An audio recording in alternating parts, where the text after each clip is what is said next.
Mallory, thank you so much for joining. I appreciate you being here. For those who don't know, you are a state senator in Michigan, I believe a rising star in the Democratic Party. And one thing I love about this moment we find ourselves in, when there's not much to find to love about, is that it feels like the new leaders of the Democratic Party are starting to rise up and actually lead. AOC has been doing, of course, those rallies with Bernie, and John Ossoff just had a rally yesterday where he kind of laid the case for what's happening in the country. And I'm wondering if you feel like it's time for this sort of thing to be happening, for people to be rising up. Oh, yeah. I mean, it's long past time, but you think about the people you just listed, there have been two phases to this experience. A lot of us recognized we needed to do something in 2018. I Googled how to run for office. So the last 6 years that I've been in the legislature, you learn the job, you learn your footing, you learn what you can do, you learn where you actually have power. And now in this moment, it feels like, okay, this crop of Democrats who came up in 2018, many of whom were outsiders, are now experienced members of Congress, experienced legislators who know how to navigate these systems and also uniquely know this is a very different moment and are ready to be the leadership of this party. Yeah, I feel like that is the thing, is not only do we understand this is a different moment, it's a different party. Yes. This Republican Party did not exist 15 years ago, maybe even 10 years ago. No. Like, I believe there was No. a statistic that in Congress, more than 60% of the Republicans serving right now were elected after 2016. So it's just totally changed. Totally different. Yeah.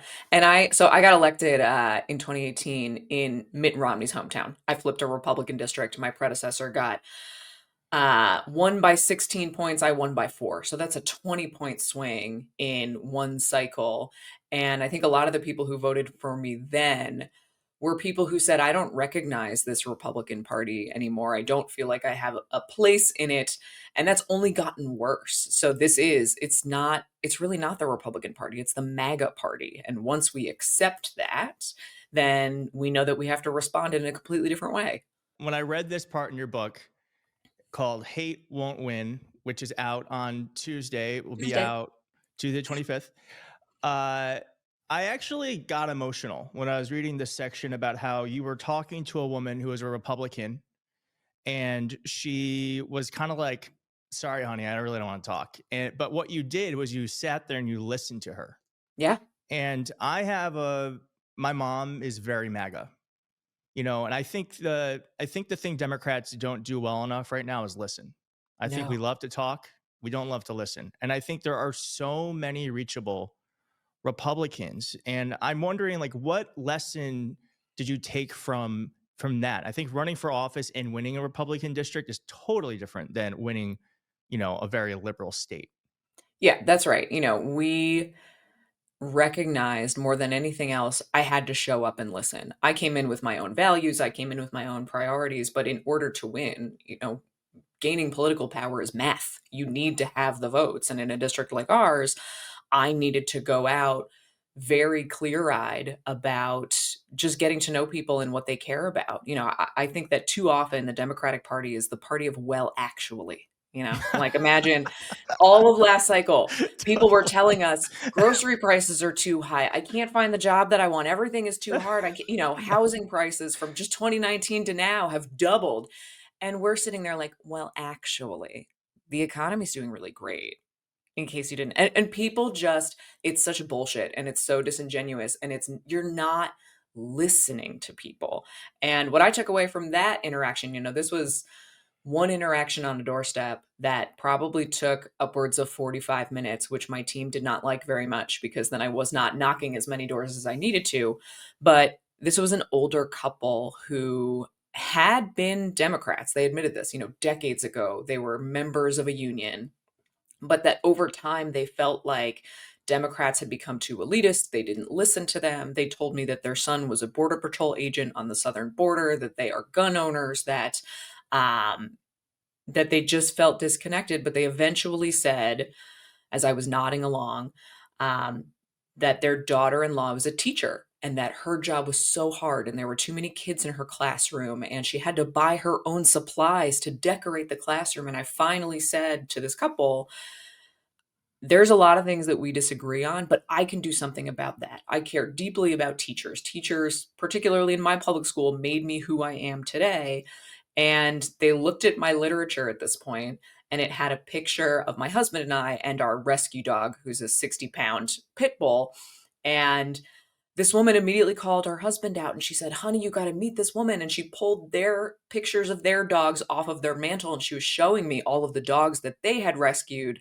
And if we just as Democrats gave ourselves time to get to know people, it maybe is something as realizing you both like big, schlubby hippo dogs.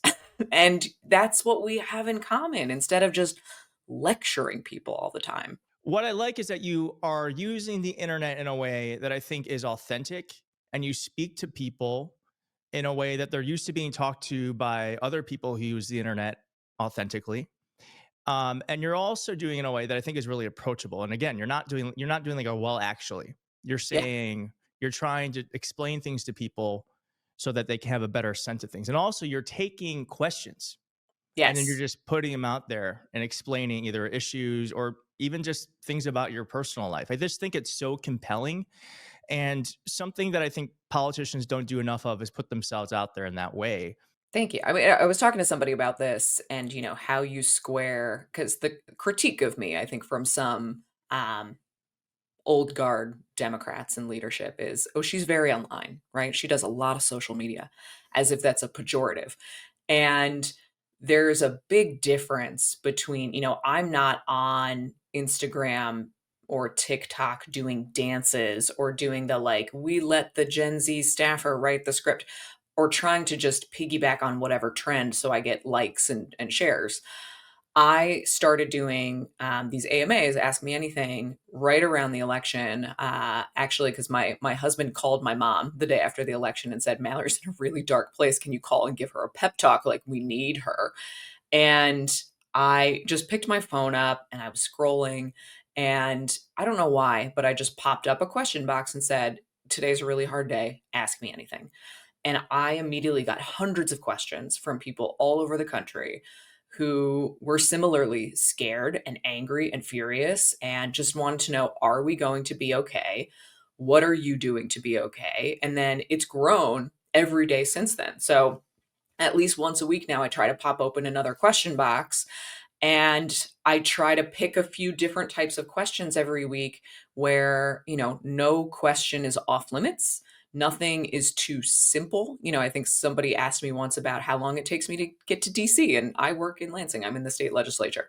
That is something that they may never ask because they were not the type of person to come to a town hall. And if I can help demystify government and Mhm. how people can participate, that is what I would do at a town hall. So it's just using social media as a tool to communicate instead of treating social media as like a game that you're trying to win by just doing stupid things that cheapen your role. You're speaking my language. This is the thing I try to tell candidates is it's just not about doing the trends. It's just about picking up your phone and talking. Right, and figuring out what's real to you, not Yes, trying to fit the yes. mold of anybody else. I want to show one of these. So let's watch one and then we'll talk about it after.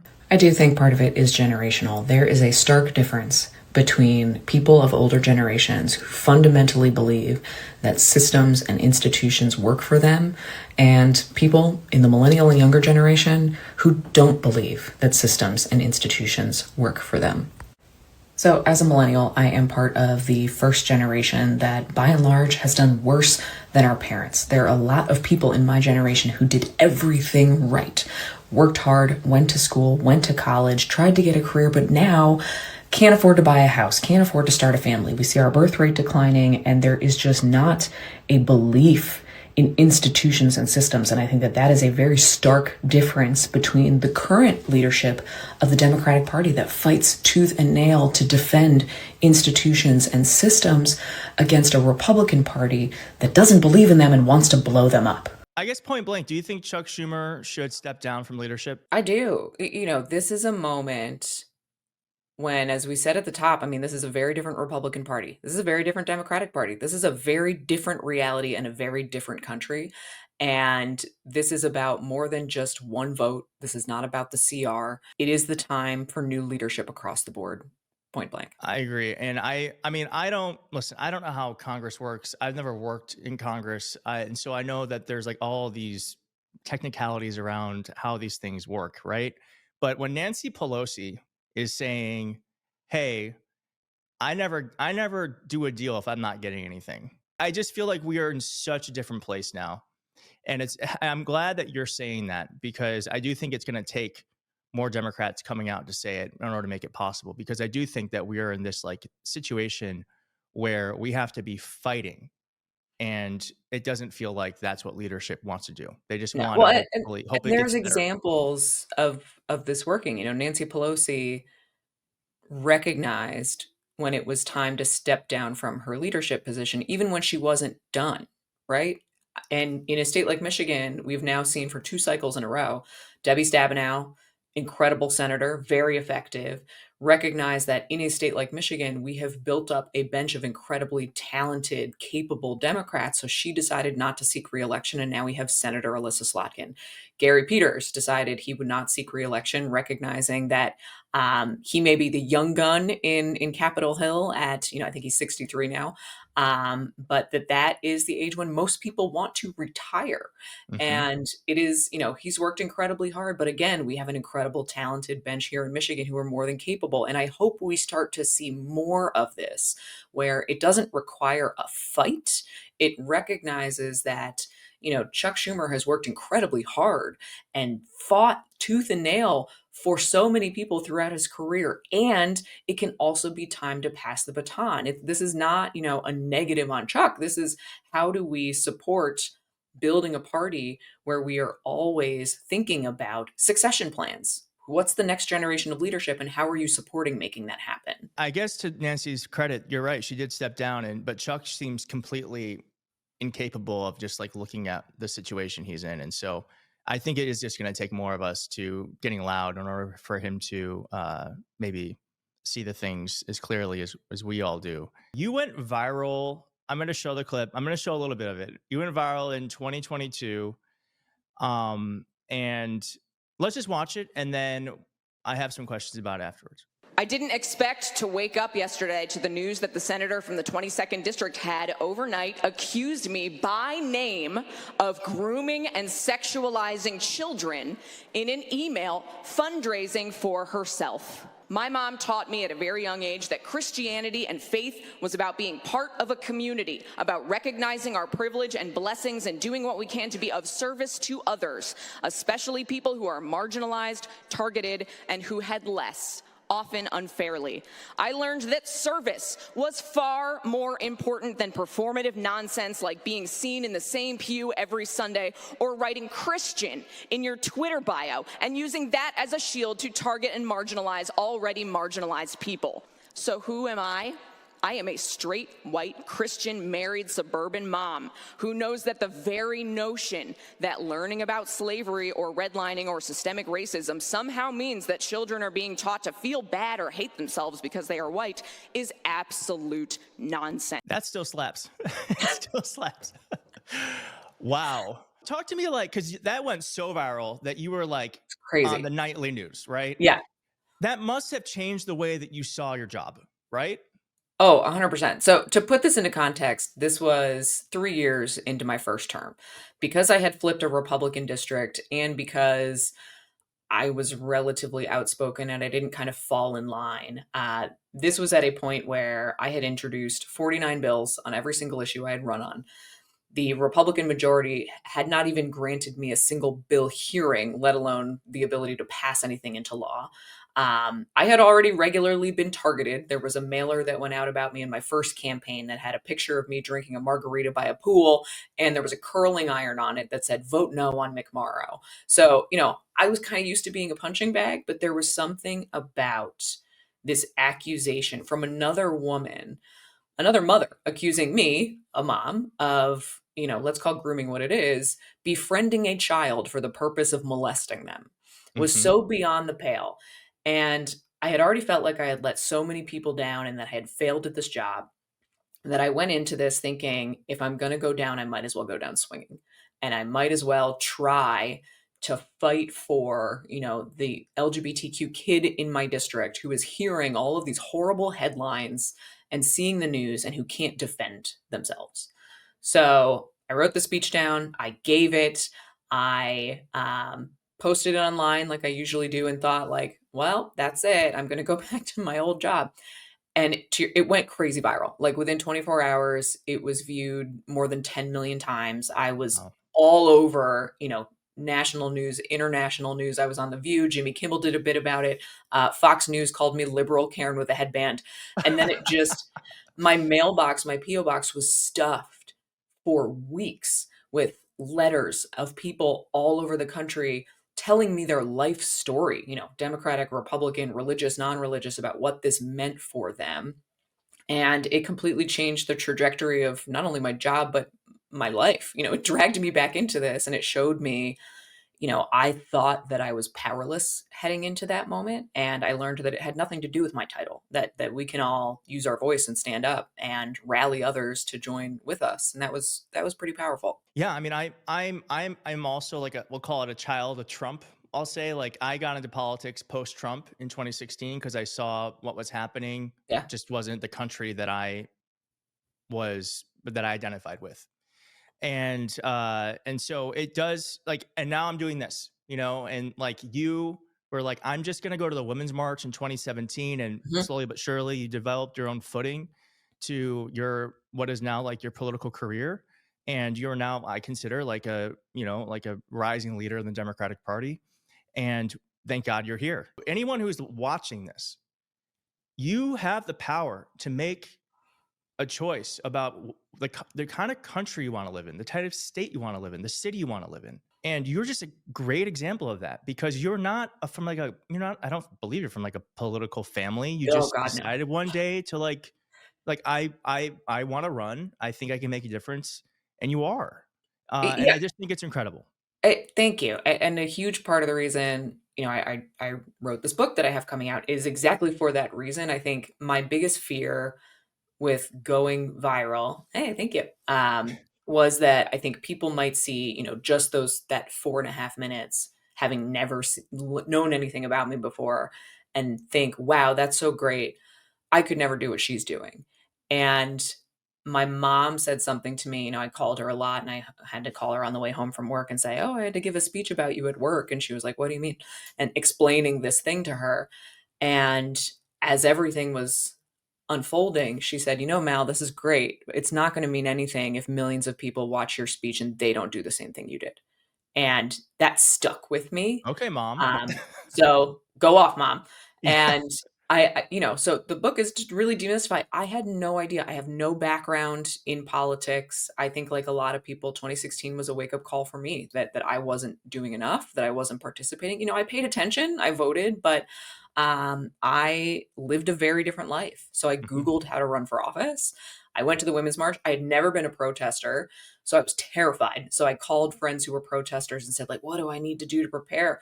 And they're like, write somebody's phone number on your arm, like your emergency contact, just in case you get arrested. And if you get maced, use milk instead of water. And I like legitimately was terrified and almost didn't go, and just found so much hope in generations of women in Detroit. I went to the local march who, by the end of the day, we're exchanging phone numbers and just talking about, okay, what can we do together? And it just took step by step by step of, calling my elected officials for the first time and realizing that's really terrifying, but actually I can do that.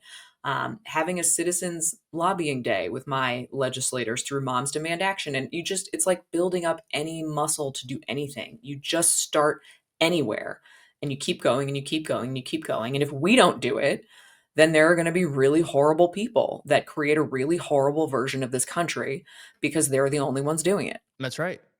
And it is, don't judge it. Don't judge where you start. Start wherever you feel like is the right place to start. For me, it was literally joining my local Democratic club. I was also just Googling Democratic club. Yeah. How do I get involved?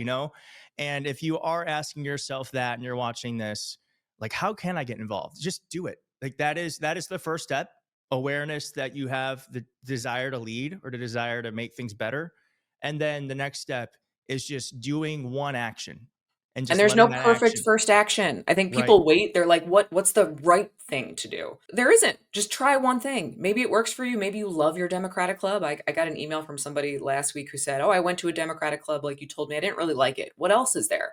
Okay, well, maybe there's a Moms Demand Action meeting. Maybe there's a League of Conservation Voters meeting. Maybe there's, just organizing with your community, with the people in your direct neighborhood. There's no right answer. Just try something and see if that works for you. And if not, try something else and keep going. Yes. Are you going to keep going? What's next? I know there's an election in 2026 for the US Senate. Is that something you're looking at? I am. I'm very seriously looking at it. It is not a decision that I take lightly. This is a big state. I tell people Michigan is the microcosm of the entire country. How Michigan goes, the rest of the country is going to go. So I will have an announcement to make very soon, but that is something that I'm looking at. Very exciting. All right. Well, Mallory, thank you so much for joining. And it just means the world that you're here. And I can't wait to see what you do next. Thank you.